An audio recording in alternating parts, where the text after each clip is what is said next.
I'd like to call to order the December 2nd, 2022 special meeting of the Santa Barbara County Board of Supervisors here in the Santa Barbara Hearing Room. Madam Clerk, would you call the roll, please? Supervisor Nelson? Here. Supervisor Lavanino? Here. Supervisor Williams? Here. Supervisor Hart? Here. Chair Hartman? Here. Please stand and join me in the pledge. Ready? Begin. I pledge allegiance to the flag of the United States of America and to the republic for which it stands, one nation, under God, indivisible, with liberty and justice for all. And Madam Clerk, do you have any announcements today? Chair Hartman and members of the board, I do have some announcements this morning. I would like to remind the public who are participating in our meeting today of the board's method of public participation. For the Board of Supervisors' methods of public participation and to provide public comments on general public comment or an item on the board's agenda, please see page 2 of the agenda. Members of the public can attend meetings in person, both in Santa Barbara and in Santa Maria Board Hearing Room chambers. The board is following all local and state guidelines and are no longer requiring face covering indoors. Please be advised that the Public Health Department is still encouraging all county staff and members of the public to mask and socially distance themselves in crowded areas. Individuals that like to provide verbal public comment virtually may do so via Zoom by registering in advance via the link available on page 2. After registering, you receive a confirmation email containing important information about joining the virtual meeting. Once the chair has announced the item you want to comment on, please join the meeting with the information provided in the registration confirmation email. You will be placed on mute until it's your turn to speak. The clerk will call you by name. When you're removed from mute, you will hear a notification that your line has been unmuted. If you're using a touch-tone phone, you may need to press *6 to unmute yourself. Each person may address the board for up to 3 minutes at the discretion of the chair. If you have any questions, please contact the clerk of the board's office at 805-568-2240. That concludes my announcements for today. Thank you. And the first item of business is closed session. County Council, would you let us know what we're going to do and how long you expect it'll take? Thank you, Madam Chair. The board is scheduled for one item in closed session, public employee appointment under Government Code Section 54957, and it's for Director of Public Health. And I believe the estimate is 1 hour. CEO Miyasato, is it 1 hour? We can estimate 1 hour, I believe, yes. Okay, so 10:15 is when we would return. Thank you. We're recessed to closed session.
Convening after closed session, the December 2nd, 2022 special meeting of the Santa Barbara County Board of Supervisors here in the Santa Barbara Hearing Room.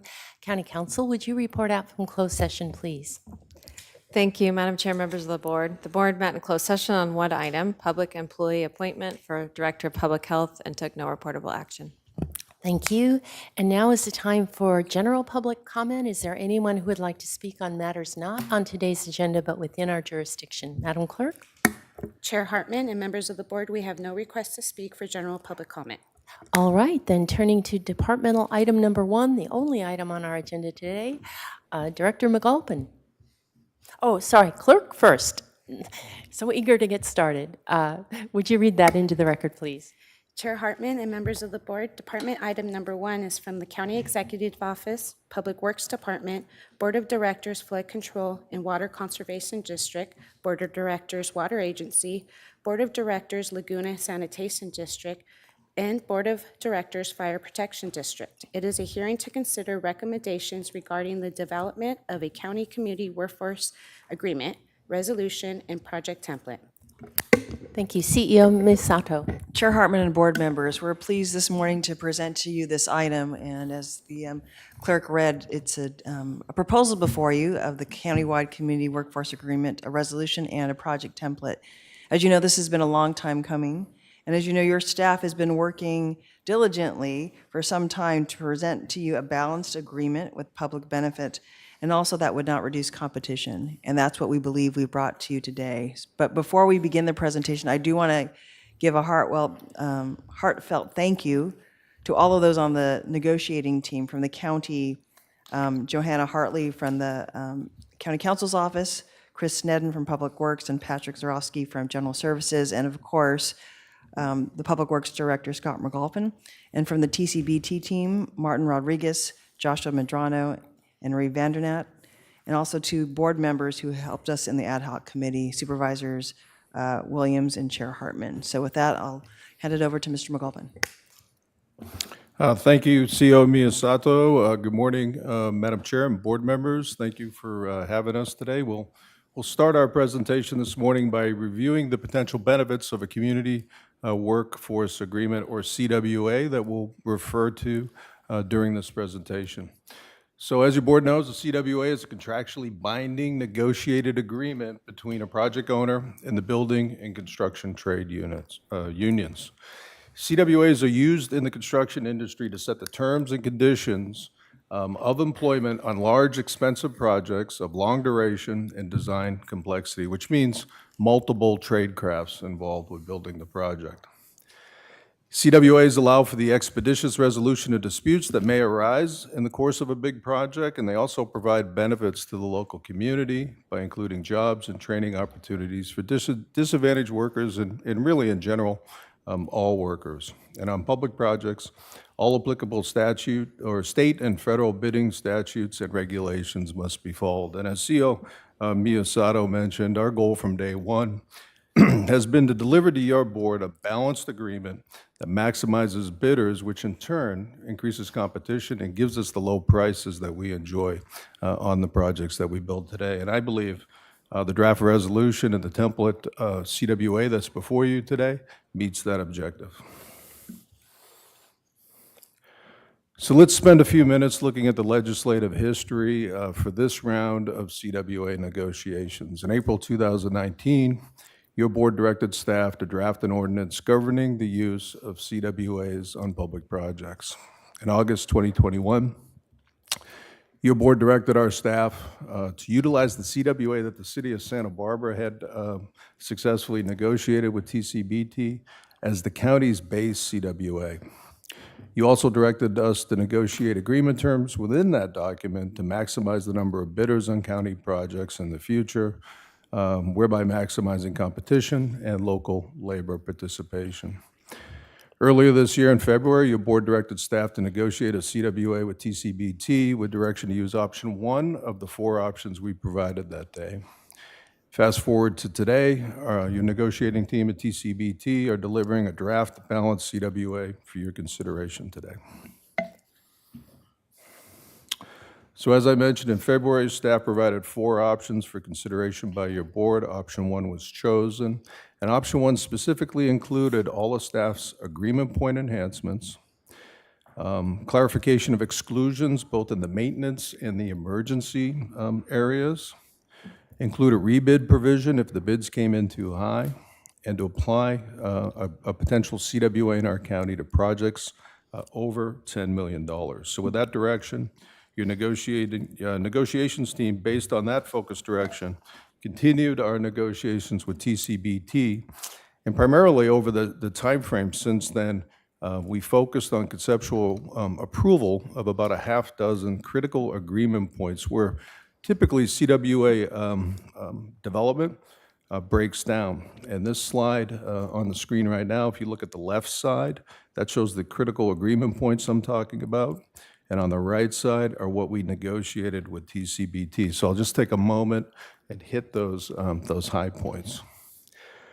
On core workforce, that's the number of workers that a non-union contractor could bring to the job when they are a low bidder, and we essentially mirrored the city of Santa Barbara's core worker formula. They had 2 formulas in there. We took the local contractor formula, and what that does is it allows the non-union contractor to bring 3 employees, and then they go on a 1-to-1 ratio up to 9 total employees, and then once they get to 10 employees, all those employees are dispatched to the job from the union halls. And the 1-to-1 ratio would be 1 from the union hall and another non-union contractor.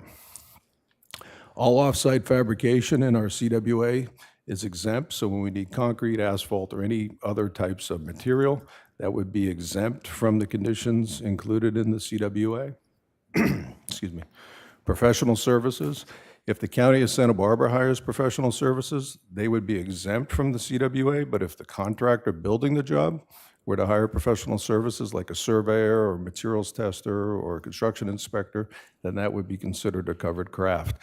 It would be part of the CWA.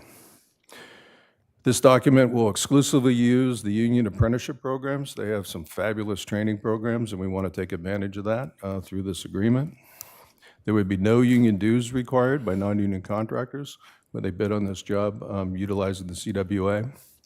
And then if you recall from our past discussions here at the board, this next item is a big item, union benefits for non-union contractors and employees. And we spent a lot of time with TCBT discussing that issue, and last week, TCBT made a big concession, which really allowed us to be here today. They accepted the county's terms for this particular agreement point. So there'll be 3 options as far as benefits are concerned for non-union employees. They could take union benefits if they like.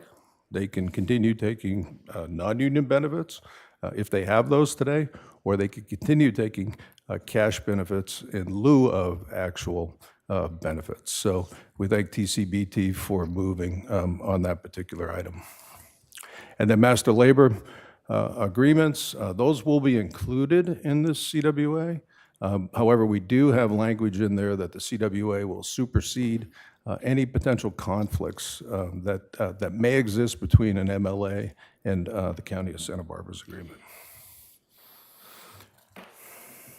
Other items, just as important as the critical agreement points and making a balanced CWA for our county's use, are shown on the slide. And I'll spend a couple minutes just going through that. So in the exclusions category, clarifications to work types for repair, maintenance, and replacement of existing infrastructure needed to be made. Recall we're using the City of Santa Barbara's agreement, so the public infrastructure between the City of Santa Barbara and the County of Santa Barbara is a little bit different.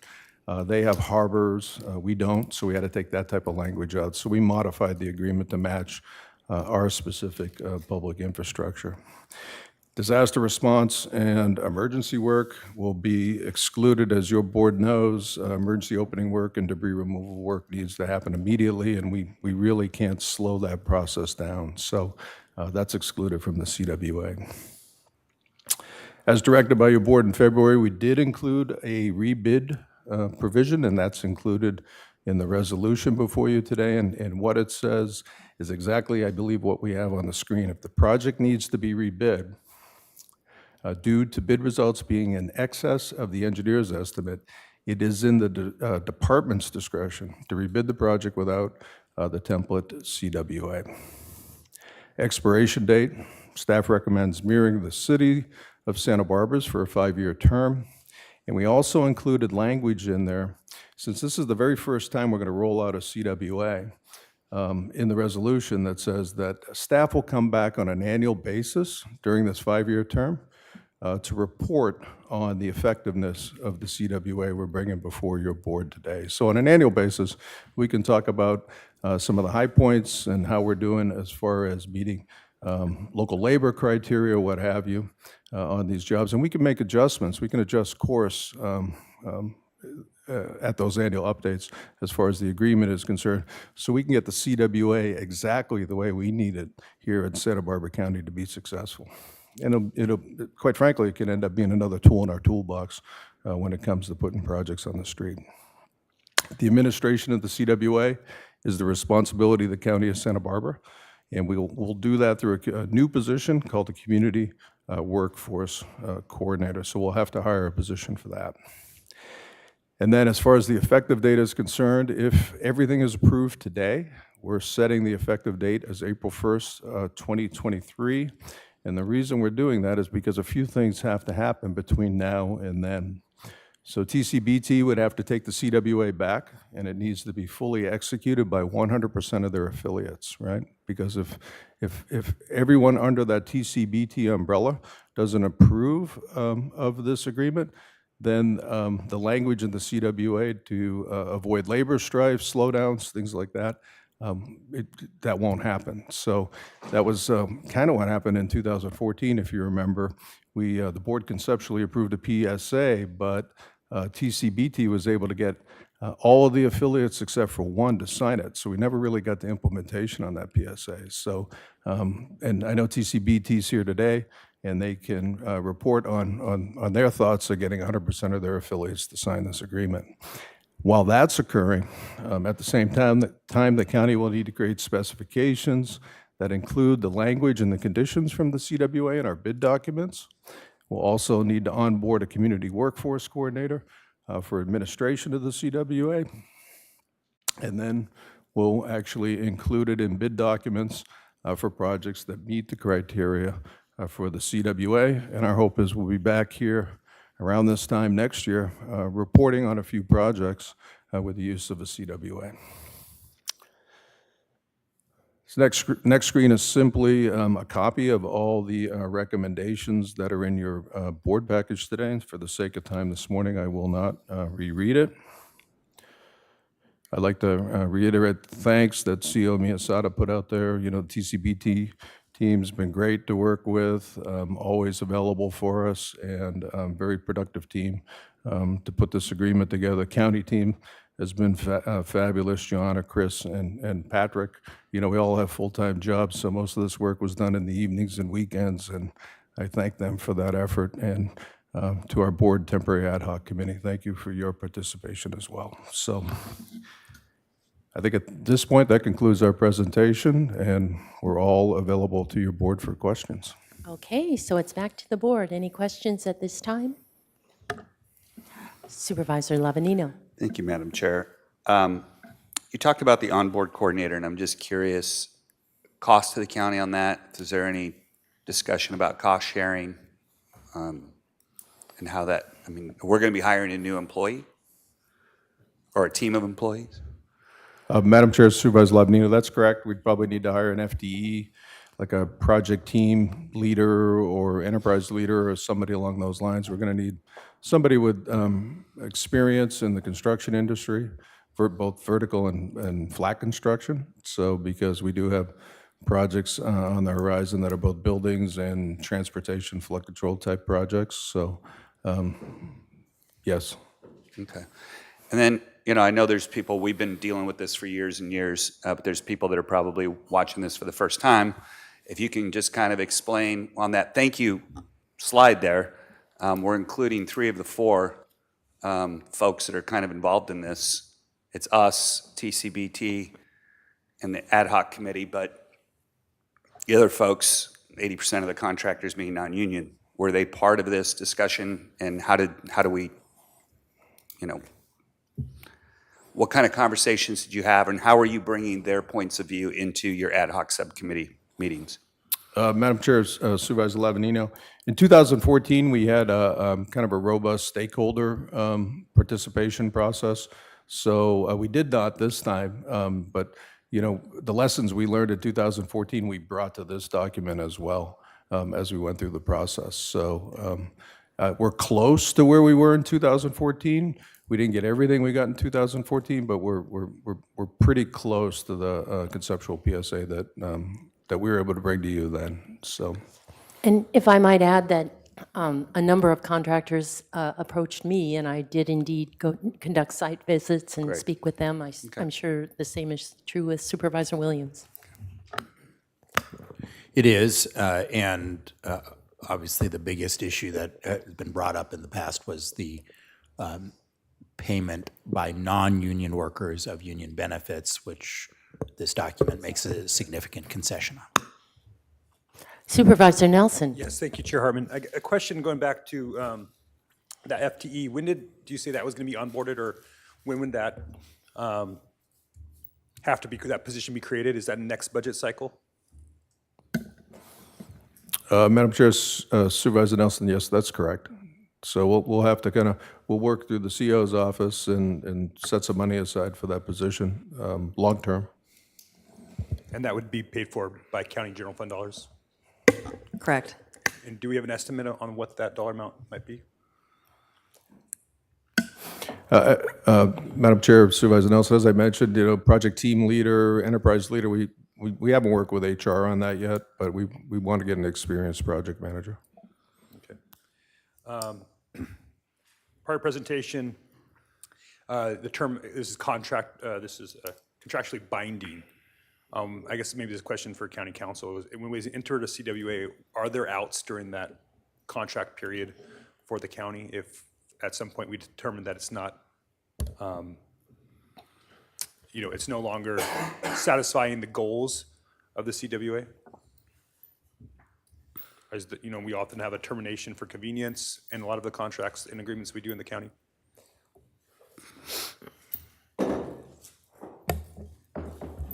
Madam Chair and Supervisor Nelson, the term of the agreement is 5 years, so it doesn't include the typical termination clause. But there is the rebid option that was included that Mr. McGulpin went over.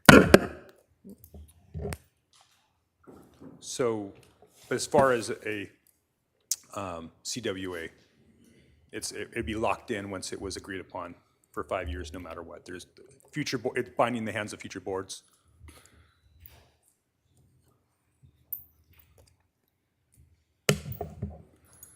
Madam Chair and Supervisor Nelson, yes, I mean, you can always amend a contract, and then your board's also considering a resolution today, and that resolution could be amended. So there are some options during the time period. Could that be unilaterally amended? No, it would be a two-party amendment to a contract. Going back to slide, the exclusions, the other considerations, if we can get that slide there for a moment. Mr. McAlpin? Could you expand on the exclusions, the clarifications to work types for repair, maintenance, and replacement of existing infrastructure? Madam Chair, Supervisor Nelson, sure. I mean, if we were going to go out and overlay a road, not add any capacity, that would be considered a maintenance project. If you're going to put a new roof on a building, that's a maintenance project, that type of thing. So you're building a new building, then that would be a CWA eligible type project. Okay. So does that answer your question? I think it does, yes, thank you. And yeah, I think that's it for right now. I might have some other questions later. Okay, I have one more Supervisor question. Lavanino. Just one more question. This one's for county council, and it's about the MLAs. So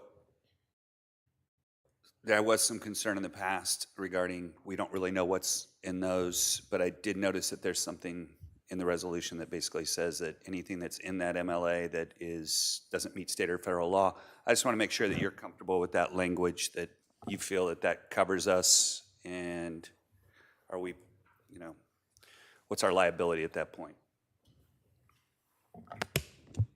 Members of the board, Supervisor Levanino, yes, we did add language to mitigate that concern. We were concerned because we don't have all of the terms of the master labor agreements, and those could change over time. So we just wanted to make sure that we were very clear that we would continue to comply with all state and federal laws and other exceptions. And you're comfortable with that language then protects us? Okay, Yes. thank you. Madam Clerk, how many public comments do we have? Chair Hartman, members of the board, we have 12 requests to speak for this item. All right, well, let's start public comment then. We will start with, on Zoom, with Andy Caldwell, to follow by Nicole Goring. Mr. Caldwell? Madam Chair, members of the board, Andy Caldwell representing CoLab. Over our 30 years, we've had pretty much every construction union on our board. So we support unions. We think their apprentice programs are great. We have the member companies are in CoLab. So we're not anti-union in any way, shape, or form. I first off want to say thank you because we know this could have been a lot worse. So we do thank the Public Works Director, his staff, and the Building Trades Council for being willing to negotiate on many of these issues that were absolute deal killers for the private sector, non-union that is. However, this still is a solution in search of a problem. We believe that your number one priority, fiduciary and others wise, is local hire. That should be your number one priority, i.e., if a union company can't fill the jobs with local residents, then that should ameliorate the requirements herein. It should be local hire, should be your number one goal here. And then obviously we hope that you keep the rebid provision, that it would be open to anybody, all comers. We wish the dollar amount was higher, and we wish there was more leniency on some of the other apprentice programs, such as that, like with the National Black Contractors. Again, we also acknowledge that some of the larger buildings and larger construction projects are done by out of area contractors. And so a CWA works and makes sense in those situations. But again, we want local hire. And we wish that the construction industry, the non-union, would have been able to sit at this table. But we thank the staff for what they've done. Thank you. Thank you, Mr. Caldwell. Next, we have Nicole Goring, to follow by Eric Christian. Good morning, Chair Hartman and members of the Santa Barbara County Board of Supervisors. Nicole Goring with Associated Builders and Contractors, Northern California chapter and Central Coast. I've been advocating for our apprentices and our workforce to be able to work on project labor agreements for 17 years now. And I thank you for the work that you've done on this. I think you could go a little bit further to increase the threshold to 20 million, because like the previous speaker said, it is imperative that your local community be building these projects. That's who you need to prop up. That's who needs to get the experience to bring new people into the industry. And when you put the restrictions on the apprenticeship, for programs such as ours, you can't bring anybody into construction. You're restricting them to just one pipeline, and those pipelines aren't always open. So there needs to be options in pipelines for people to go, because people have different needs when looking at apprenticeship. And also in regards to the core workforce, I still believe that I think that all of the people located in Santa Barbara County should be able to work. All qualified workers should be able to work on these projects, not just 3 of them or 6 of them on an alternating basis. They all should be available for this work. They've truly been building your community for many, many years, so I don't see why we need to have a change now. So those are just some suggestions. Just consider really increasing that threshold and getting that up there, because that really affects your subcontractors in the community. If they can't if there's this threshold on the project, it's going to affect the subcontractors, and even the union generals are going to lose some of their reliable contractors who happen to be both union and non-union. So those are some suggestions to make it better and to include your entire community. Thank you for your time. Thank you. Next, we have Eric Christian, followed by Pamela Shaw. Thank you. My name is Eric Christen. I'm the Executive Director of the Coalition for Fair Employment and Construction. We're a statewide organization that was formed by union and non-union construction companies 24 years ago solely to oppose project labor agreements. First and foremost, I want to thank all the supervisors that took time to meet with the local non-union construction industry to hear their concerns. That will be all the supervisors except Supervisor Hart, which is quite telling, I would say. Being the chief proponent of this, wasn't even willing to meet with the people who were opposed to it, including those whose businesses reside within his district. I also want to thank staff for doing away with some of the most egregious provisions, union dues, the union contributions. The rebid, I can't emphasize enough how important that is. The city of Santa Ana down in Orange County just had a project go out to bid, and the results were so poor that they are rebidding it without a project labor agreement. The only project that's been bid under Santa Barbara's PLA was 10% over the engineer's estimate, and the winning bidder was from Orange County. So that's what you can look forward to should this go forward in its current form. This was supposed to be about local hire, but the PLA says in section 3.5.2 that the goal of local hire is at least 50% of all construction labor hours worked on the project shall be from local area residents. But staff says you're already getting 80%. So you're reducing the amount of local hire, which is admitted in your own PLA. Why is that? Because you're limiting what you're allowing the contractors, who granted don't have to pay into the union pension plans now, but you're only allowing a Vince Lopez and Sons or a Cushman Contracting to hire a few of their own workers, which doesn't make any sense. You're thereby inviting people from Los Angeles and San Francisco and Fresno to come in and take their place. All that would be required to get all these people to bid your project, which they've told you they won't, even this PLA that's been made more fair, they won't, because it limits who can work for them. You're taking them and robbing them of their workforce, except for a few employees. If you simply change section 3.3 to include language that just said, if you are a core worker that resides within this local hire area, you can work, you would have all these companies bidding this. That's all it would require you to do. So I appreciate your time. I appreciate the hard work that's been put into this. It is still a solution in search of a problem at the end of the day, but you've definitely come a long way, and I would just ask that you consider making that change, because it will save you a lot of heartache down the road when it comes to these companies still not bidding projects, because again, it limits their employees they can use to at most 6. And sometimes you need dozens, sometimes you need over 100, depending on the size of the project. So thank you for your time. Thank you, Mr. Christian. Next, we have Pamela Shaw, to be followed by Manley McNitch.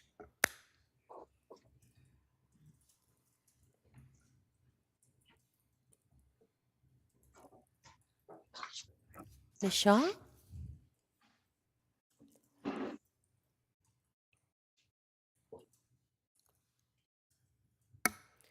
Michelle, we have unmuted you on our end. Can you please unmute yourself on your end?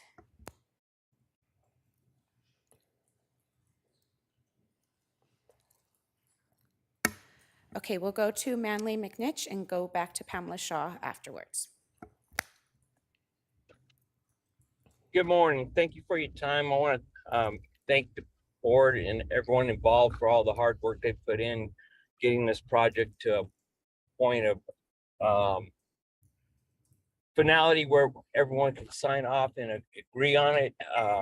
It's been a lot of hard work put into getting to this point, and putting the CWA into effect is going to be, as we all know, one of the best and surest ways of assuring that all people get an opportunity to work, and especially the female and various different races and everything that so they don't get shunned. Everyone's having a equal opportunity to work on projects. You got on the majority of these construction projects, and you see very few women on the job because they get closed out because there's no mechanisms in place to make sure they're going to be on the job. And with the CWA, that's going to help remove a lot of those obstacles so everyone can participate. Thank you very much for your time. Thank you. Next, we have Pamela Shaw to be followed by Danny Devereaux. Good morning, Chairperson and Board of Supervisors. My name is Pamela Shaw. I am the Engagement Officer for Associated Builders and Contractors in the Northern California chapter. ABC represents nearly 500 companies, both small and large, minority business enterprises, veterans and disabled veterans, business enterprises, and women-owned businesses across California and the Central Coast. We are the construction professionals that live right here in your community and that are helping to build your community. We operate state and federally approved apprenticeship programs in painting, plumbing, carpentry, electrical, and construction craft labor. We also oversee the training for California American Fire Sprinkler Association. The project labor agreement and community workforce agreement before you this morning is for future public work construction will hurt the working families, women, and the veterans in your community. If the project labor agreement is passed, a majority of your local skilled and trained construction professionals will be shut out of work right here in their own backyard. For years, you've operated with a construction bidding policy that ensures fair playing field regardless of labor affiliation and delivered quality workmanship and the quality workmanship our community could count on. What is the reason for the change in policy? The Santa Barbara area construction workforce is becoming increasingly diversified and a tremendous need for skilled and motivated workers from all segments of the population. In addition, a vast majority of the construction industry's large and small contractors here are not signatory to the union. For the Santa Barbara County to remain competitive on its projects, it must diversify its workforce and attract significantly more members of minority communities into the industry. Santa Barbara County benefits will diverse participants, including minority-owned businesses, and participate in inclusion, bringing a variety of skilled and perspectives to the workplace. Please do not limit the opportunity for local skilled and trained construction professionals who want to build your communities. Please do not pass this CWA. Thank you for your time. Thank you. We will now return to Santa Barbara with Danny Devereaux to be followed by Anthony Ventura. Chair Hartman and board members, I'm Danny Devereaux with Cal Portland Construction. First, let me thank the county team and the Trades Council for all the work they've put into the negotiations. And I do appreciate addressing some of the concerns that we've brought up in the past. However, I just received this late last Wednesday, a draft of it, and it's actually had some minor changes since then. But from what I see, this will still limit participation greatly of merit shop contractors, which employ 85% of the construction workforce in the county. It's unlikely that our company would participate in bidding with this CWA for many reasons, including working under union rules such as craft jurisdiction, providing employee names to Trades Council, taking on pension liabilities, mostly due to the safety and efficiency issues of not being able to use our entire team. Union contractors will still be able to do that, which is a huge advantage in bidding the work. We would risk having some of our dedicated employees sitting at home while union members possibly outside the county working in their place. CWA, as I said, has a huge advantage for union contractors. Let history speak for itself. Any jurisdiction that has incorporated a CWA or PLA has rarely awarded a bid to a non-union contractor, which again employs 85% of the workforce. A proposal today sets aside $350 million of construction projects over the next 5 years to be completed under the CWA. This will hurt good standing local merit shop contractors and their employees, decrease competition, which is well documented, which will increase costs. I know you've previously directed staff to negotiate and develop this CWA, and your board has the votes to move ahead. But I urge you to consider some changes on the recommendations you see before you today. One, increase the affected contract amount to 20 million. This still provides $264 million of the identified projects to be set aside for the CWA, but also provides the opportunity for merit shop contractors to fairly compete against union contractors for the other 96 million. Two, start with a pilot project or two and provide a vehicle for the board to opt out of the remaining projects if problems are seen with the CWA. Three, incorporate an automatic rebid provision without a CWA if the engineer's estimate is exceeded or if there's less than 3 bidders on a project.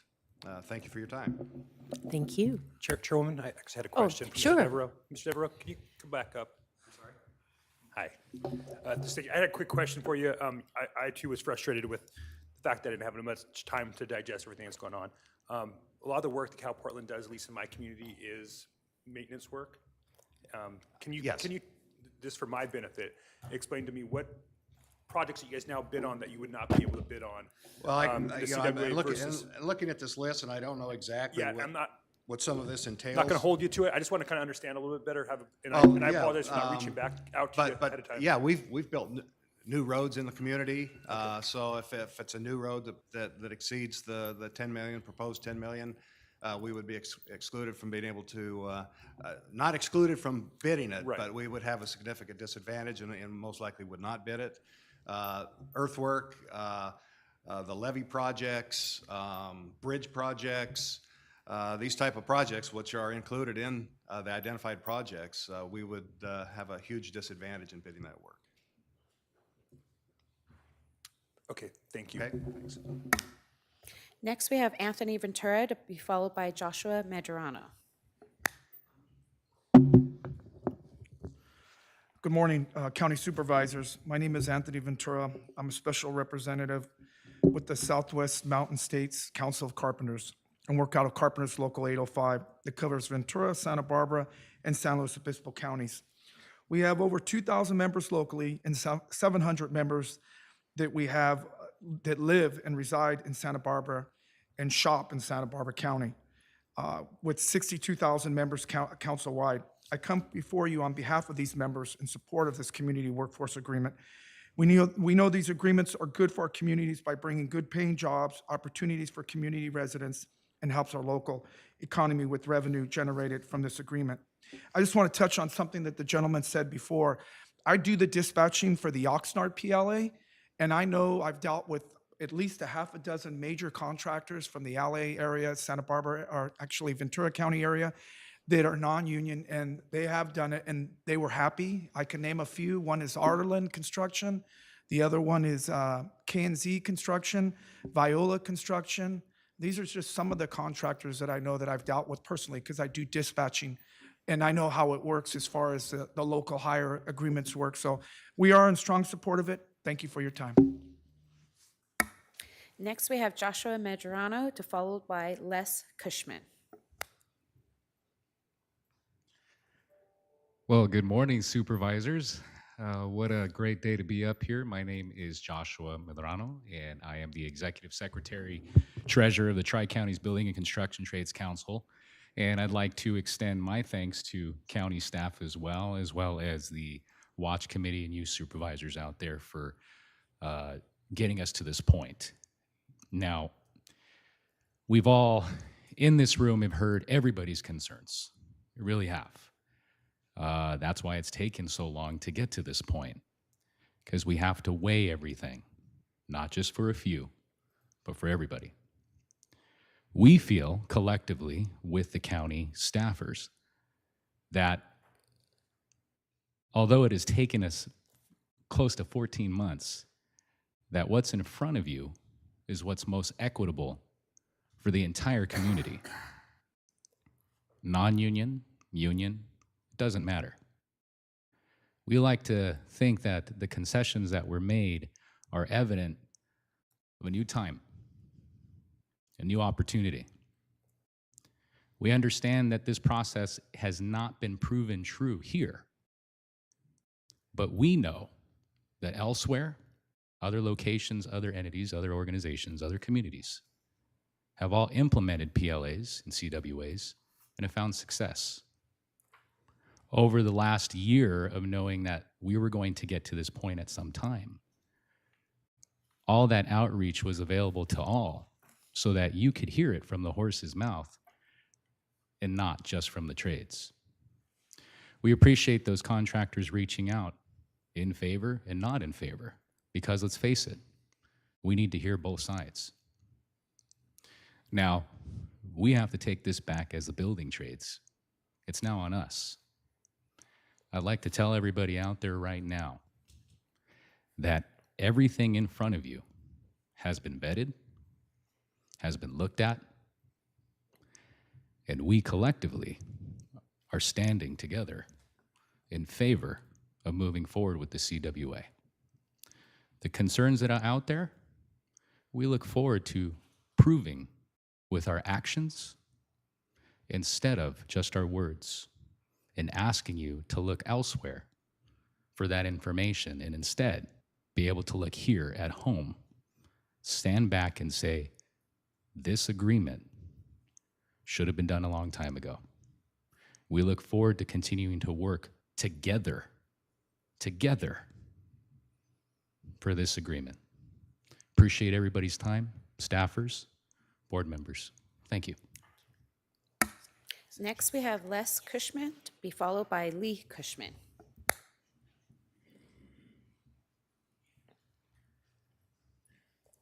Good morning, Supervisors. My name is Les Cushman. I've worked for Cushman Contracting, which started here in 1969. Sorry, Madam Chair. Would you speak in the mic so Sure, we can sure. hear you? We don't Good want to morning, miss a word. Supervisors. My name is Les Cushman. I've worked for Cushman Contracting Corporation, which was started in Santa Barbara in 1969.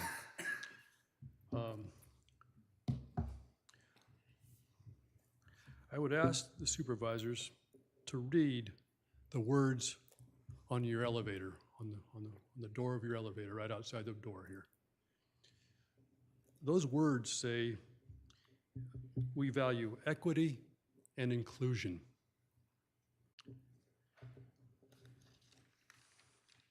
Just read it on the way out the door and try to really understand what those words mean.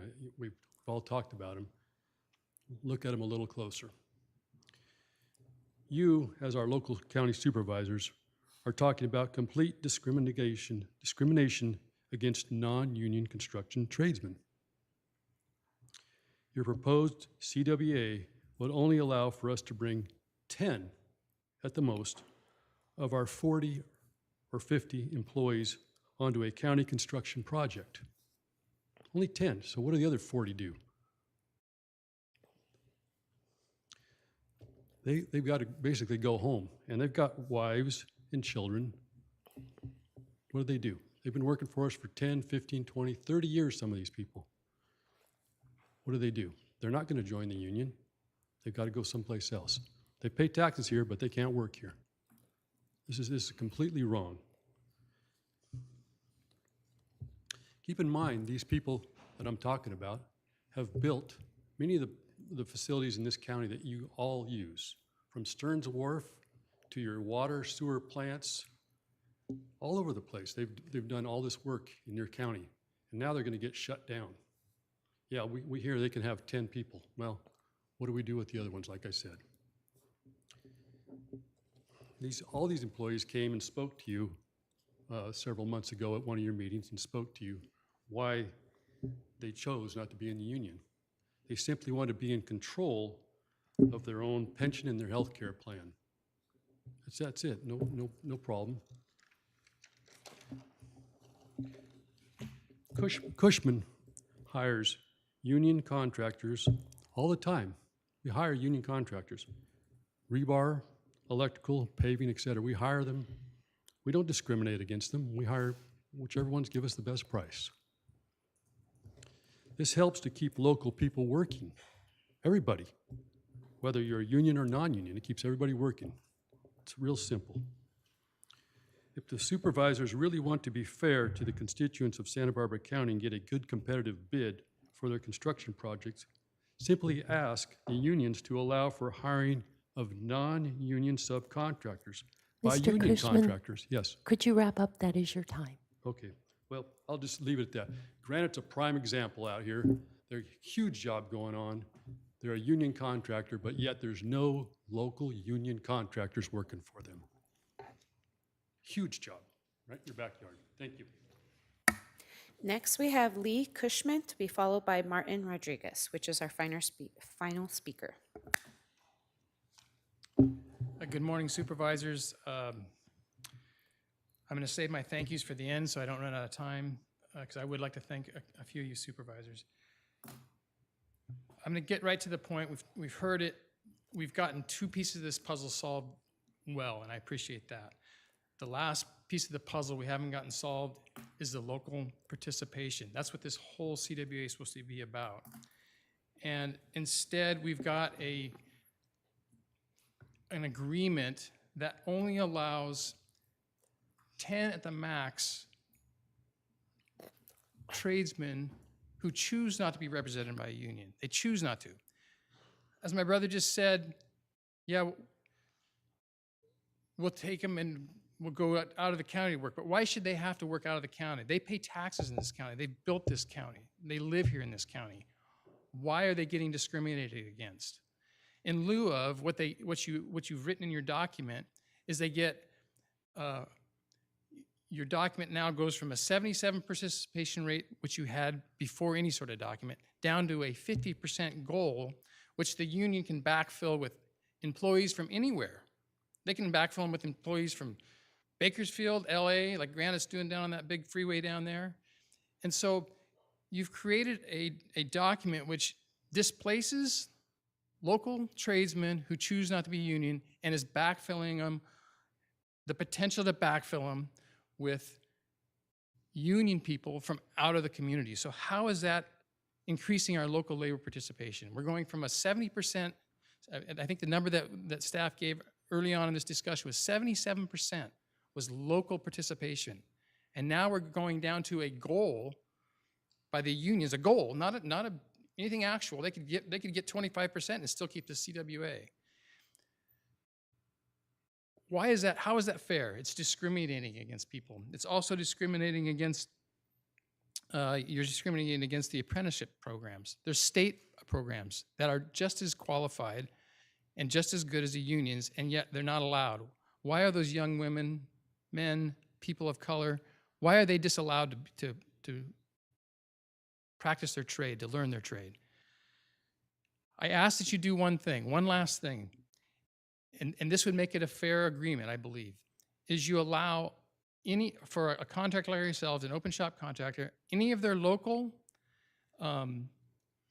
trade that's a part of their core workforce. We can't hire them off the street. If they got to be part of our core workforce, they got to be in local.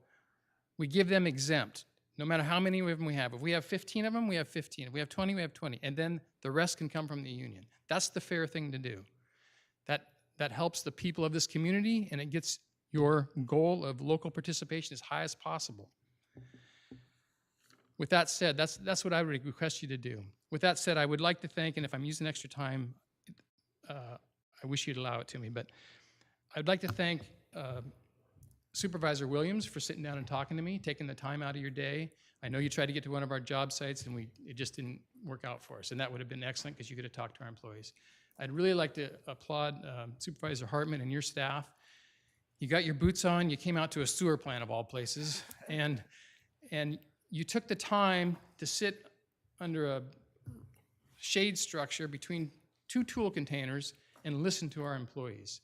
And I thought our employees did a good job of explaining their problems, their health, and it's been addressed. I think we just got one more thing to address, and let them all those employees you met, give them all the opportunity to work on a county job. They shouldn't have to I shouldn't have to sit there and pick between 5 of them.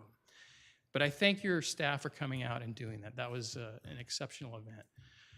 Mr. Hart, disappointed in you. We are in your district. I've called your office several times.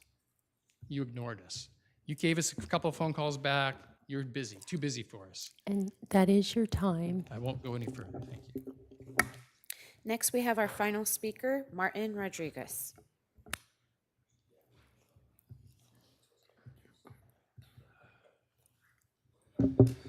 Good evening, board, supervisors, and staff.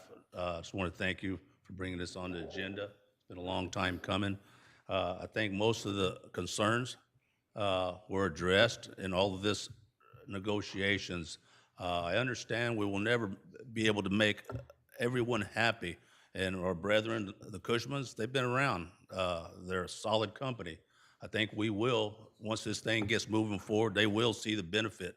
It's like Scott said, this is just another tool in the toolbox. It's going to allow the county to not only get more skilled and trade craftsmen built in this area, it's also going to allow the county to use as a tool to get more infrastructure funds for your projects through these new legislation coming out right now. It's going to be huge because it all has that caveat of having a project labor agreement. You'll be able to maximize the funds your county will get. So I just want to keep it short, and I just want to say thank you from behalf of the Ironworkers 416 and 433. And Scott, hey, you're a worthy negotiator. Thank you. That concludes public comment for this item. All right, we're back to the board. Who would like to go first? Supervisor Hart. Well, I just want to thank everybody who's here. This has been a long time coming, and we've all been talking about this for a very long time. And I appreciate what Mr. Rodriguez said, that at the end of the day, not everybody is going to be 100% happy. But this is not a new, innovative public policy intervention. This is something that's been operating around the country in California for many, many years, and has proven to be successful in delivering, good work for good prices and wages. And I think we have discussed this for a very long time. The private contractors have spoken with me in the past many times over many years, and the time is right for us to take this action. The Board of Supervisors here in Santa Barbara County has been considering this policy since 2014.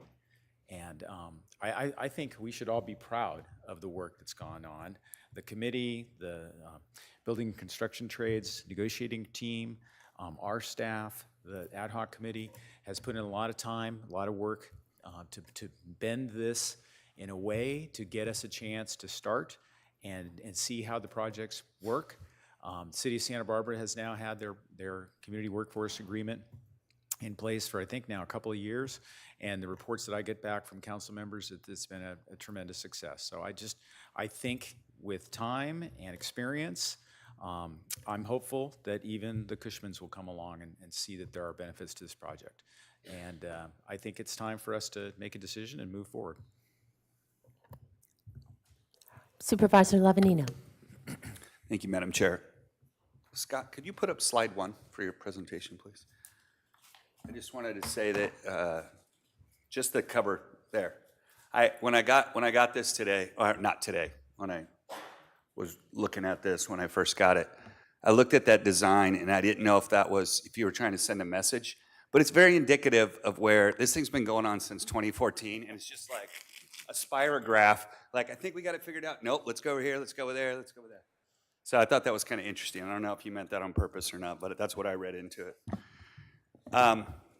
Disappointed in one thing for sure today, and that's my favorite public speaker, Michael Lopez, did not come to the mic. So, very disappointed in that.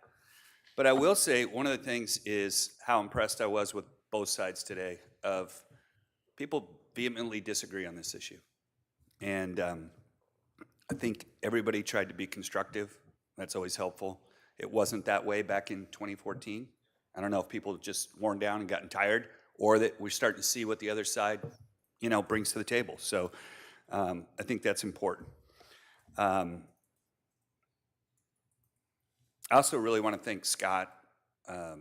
He's had this for, 8 years now, and he was beat up pretty good by both sides, and some members of the board, past and present, and everybody's pulling him in a different direction. I was afraid he was going to probably retire before this thing ever got done, but that's where we're at now. But so I see this from a different perspective. And before I go forward, today, I think in 2014, people were throwing a lot of bombs and hand grenades and really trying to blow this thing up and do different things. And I'm not going to do that today because, most importantly, I respect that the ad hoc subcommittee removed so many of the really poison pills in this.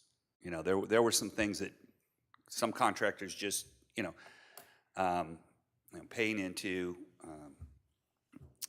union pension plans and those types of things were just, I really felt patently unfair, and those were removed. So, I'm going to try to temper my remarks, and mine's more from just a philosophical difference. But I think today I was driving in and I was listening to KUHL radio show in the morning on 1440, and they were talking about the December 7th. There's a Veterans Memorial monument in Santa Maria right outside the Abel Maldonado Youth Center, and we're having an event on December 7th to remember those from the Santa Maria Valley and Guadalupe that have lost their lives in battle. And Dave Cross was on there talking about it, and he said that we had 2 local contractors that had donated all of their time and money to help move and build the monuments. These things are huge. Lots of concrete work, and he especially called out Vince Lopez and Sons in Cal Portland, both North County non-union contractors. These companies, along with many others, are the backbone of our community. They provide good paying jobs to many of our kids coming out of Santa Maria, Pioneer Valley, and Rigetti. Many disadvantaged youth have been hired on there as just in a starting position, and now, are outstanding members of our community that are homeowners, taxpayers. But I also see the other side where our union brothers have educated me too, taken me out. I've gone through the apprenticeship programs at IBEW and plumber pipe fitters. They're also great community resources and provide outstanding opportunities for young men and women to begin their careers through that apprenticeship program. So the way I see it right now is the programs work, the system's working, and I really don't see any reason to change it. When I first came to this, I thought, well, will the employees be paid more if we went this way? No, because everybody receives a prevailing wage. Will the quality of work improve? That was one of the things that we were talked about when I talked to Scott. We don't really, we're getting outstanding quality as we are now, and we don't really differentiate between union and non-union. Will it improve local hire? And that was the big thing for me when I first got sold on this, that this was going to be local hire, because that is my number one, that would be my number one selling point.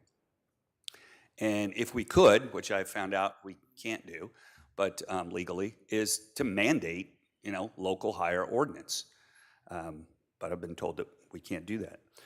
So, I think we already do a good job of hiring locally. I heard 77%, somewhere in the 75 to 80% is local hire already. So then it comes to, will this cost the taxpayer more? And I don't see any way that it can. Anytime that you limit, I think it's economics 101, anytime you limit competition, you're going to increase the price. Now, this tool might be useful to avoid labor strife on large projects, and that's to be seen. It may, but I'm not totally convinced that that outweighs the possible liabilities that we're going to have. Honestly, I just don't see any compelling reason to change the level playing field that I think we're currently working on and playing on. And so I really appreciate the work that you guys did. I know how hard it is to be on an ad hoc subcommittee. It can get pretty nasty. So I really do appreciate the work. I don't want to second guess it and say, well, can we change this? Can we change that? Because then this is an agreement that everybody's already reached. And I don't want to come in and try to throw a monkey wrench in the situation at the last hour, because I don't think that's helpful. And you guys have already considered all of these things. This is nothing new that I heard today, was anything new that was presented. So I'm not going to be able to support it, but I want both sides to know that I think they both play an invaluable role in our community, and I just kind of wish we continued to let us do business the way we're doing it right now. Supervisor Williams? Well, I really appreciate that respect, because it's natural after a 14-month process when you see a result to go, oh, that's pretty good. Why don't we change this? But we can't do that. A 14-month negotiation is a negotiation, and both staff and the trades have given a lot, gone way past their comfort zone to get here. And I hope that we look beyond this to see how to make this work, how to show that this is good, both for the county and for workers in general. And I mean that sincerely, both union and non-union. Right now there's a lot of work out there for everybody. I think that the provisions in this agreement will ensure that people who want to be scrappy, want to get some work in, are going to be able to have work for their full workforces for at least the near term. And I think in the event of a downturn in the economy actually affecting that, I think we'll see some actual benefits on local hire in this. I think really the time that I see that being really a hardship for our local folks is when local folks don't get a good share when things go downhill. But I think that we're not seeing, strangely, we're not seeing a whole lot of signs of that. I'm sure from Scott's contracting perspective, he'd like to have a little more bidders that don't have so many jobs, so he can get a good premium on the bids that we put out there. But I think we should be looking at this with optimism for the future. A lot of these apprenticeship classes are bigger than they've been in a long time. We have, and more diverse.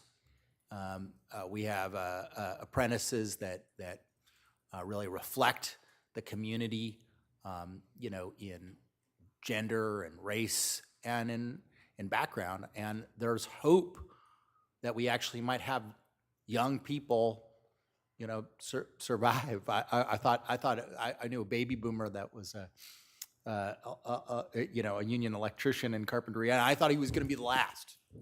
But nope, there's new ones, younger, and so despite the hardships of living in this community, the price of living, I hope this is part of a long-term solution for young people getting into the trades, being able to survive in this community. Supervisor Nelson. Yes, thank you, Chair Hartman. In February, when we had this come before us, I was actually, at one point, I was going to potentially be on the ad hoc committee before we realized that Supervisor Williams and Supervisor Hartman were already Brown acting on this. And so I was outside of that. But the reason why I potentially was going to be on the ad hoc committee was because I had come to a position where I originally came into a CWA saying that's not something I can support, and saw how far it had come, and that we were getting very close to being able to create a coalition to get the votes to move forward with a CWA. I have a lot of friends on both sides of this, union and non-union shop, men and women that have brought me aside and talked to me about what it means for their business or their organization. I've been supported by non-union contractors, and I've been supported by the trades. And this has been very hard for me to walk this line and try to figure out how to move forward on this issue. I want to be someone who can compromise to deliver a better product for my constituents. I am very frustrated that I've only had a few days really to digest this. And I understand that's kind of the process that we're going to go down here. Even today, as I was seeing the presentation, there was some new information there that I don't think I've fully have vetted personally and have got to a place where I am comfortable moving forward with a 5-year agreement. So right now, I believe I'm a no. I'm still wrestling. I'm still making my decision. And it's not because I'm against this. I'm all for local labor. I'm even willing to pay more for local labor, skilled labor. But I'm not 100% sure that's going to happen through the CWA. I know we're going to be able to do more with our outreach with our union contractors. But as we all know, 80% of our contractors, especially North County contractors, are non-union. And I've heard from some of them that they won't be bidding on some of these county projects. Now, the $10 million threshold has done a lot because a lot of our $10 million projects are more or coming from outside the area anyway. Many of our contractors don't have the capacity to do that by themselves. And so I have to go into working with other organizations. I do think if I had more time, I could get there. I am still concerned that the rebid provision isn't strong enough. I think that way I was framing that is really as a taxpayer protection, as well as keeping all bidders honest, right? So there is no collusion, there's no worry about that. If we have a safety net or an ability to make sure that the taxpayer is protected, that's really great. I think a department head having that discretion is helpful, but it's not a perfect solution. Department heads are sometimes subject to being pressured as much as anybody else. I'd like to see it to be a lot more of a transparent and public process, so we're going to accept bids over 10% for this. So with that, I'm a no today. Joshua, you challenged us that you would hope that, when this has gone through, that we will, that we'll have realized that this was such a good decision that we'll enthusiastically renew this 5 years from now. I hope to be here, and I hope to be a yes vote 5 years from now. But as of right now, I don't feel strongly enough to be able to make that leap. But I'm going to keep an open heart and open mind as we move forward and work together, because I'm not going anywhere, and it doesn't sound like you guys are either. So I hope that you guys take what I'm saying to heart, that we all have to prove ourselves to each other as we go through this process. And I look forward to observing that and working through with that. And even though I won't be supporting this today, I want to work to make sure that we are providing the best jobs in our community, the most skilled labor. And so that's where I stand. Thank you. Supervisor Hart. Did you want to comment first? Yes, I did. Yeah, please go ahead. Thank you. Well, I very much am a supporter of collective bargaining. As we see in our county, we have union employees, and I think it equalizes beyond just the free market, the power between different groups. We are a mid-sized county, and when we have large, complex projects, we often have to go to out-of-county contractors to do it, and that means largely an out-of-county workforce. So this agreement is tailored for large, complex projects that, as Director McAlpin stated, are over $10 million and require many different trade unions to be involved. So I think this is a carefully calibrated agreement, and the community workforce agreement is a strategy to promote local hire. I know at the jail it was 49% local hire. The most recent report at Point Wainimi says 78%. So I'm hoping that we aim very high on local hire, that it's going to come in better than what we set as a floor. There have been a lot of claims about project labor agreements, and do you get the same number of bidders, or do you are they more expensive? And there's been a lot of academic studies, and I did submit something for the record today that pulls out some of the most recent academic studies in this area. But these are statistical, they're peer-reviewed, and they show that indeed they, in the cases that they've looked at in New York, at housing, in LA, on schools, that they are not more expensive and they have as many bids. But we don't have to now rely on studies. We've got our own experiment coming up. And I'm confident that with an annual review, we'll have a chance to look at this. With the 5-year lifetime on this, we can reconsider. And I'm expecting it's going to be a very good success. And I just wanted to add my thanks to everyone for the the tenor of this meeting and the goodwill that people show to one another, and on this board as well, and especially to Director McAlpin and Chris. It gets really intense in those discussions. Supervisor Williams and I were just watching mostly, maybe sending a few text messages to Scott. Occasionally horrified, but only occasionally.